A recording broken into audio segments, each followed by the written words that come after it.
त्याला चित करू शकेल असा लढवय्या काकांच्या रूपानं पालघर जिल्ह्याच्या पटावर अवतरला. 50 एक वर्षांपूर्वी वसई विरार एक जंगल होतं. या जंगलात अनेक हिंस्त्र प्राणी राहायचे. कालांतरानं हळूहळू या जंगलाचं रूपांतर शहरात झालं.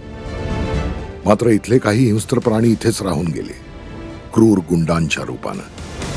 आपल्या हिंसक कृत्यांनी त्यांनी शहरात नंगा नाच केला.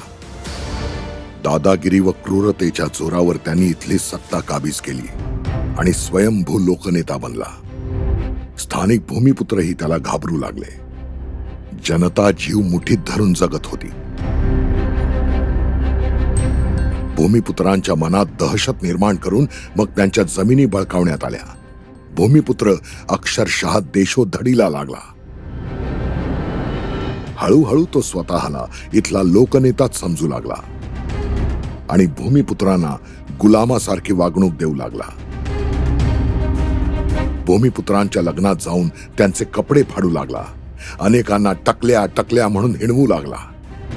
वेळोवेळी जनतेला गलिच्छ शिव्या देऊन अपमानित करू लागला. आता या क्रूर लोकनेत्याच्या जोखडातून आपली सुटका केव्हा होणार याचीच वाट जनता पाहू लागली.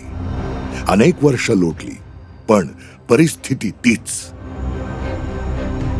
पण बदल हा सृष्टीचा नियम आहे.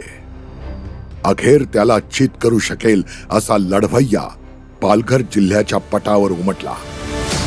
क्रूर लोकनेत्याची चाल मोडीत काढून त्याच्या गुंडगिरी दडपशाही विरुद्ध त्यानं जोरदार आवाज उठवला. एरवी या क्रूर लोकनेत्याच्या विरोधात ब्र सुद्धा न काढणाऱ्या जनतेलाही त्यामुळे बळ मिळालं.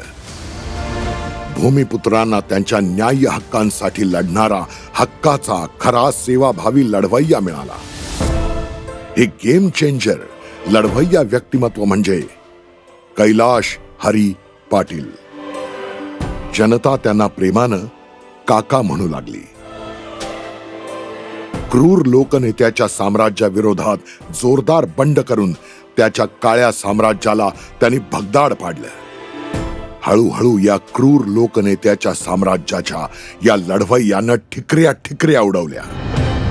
स्थानिक भूमिपुत्रांना एकत्रित करून त्यांच्या हक्कांसाठी आता पालघर जिल्ह्यात जणू वणवाच काकांनी पेटवला आहे.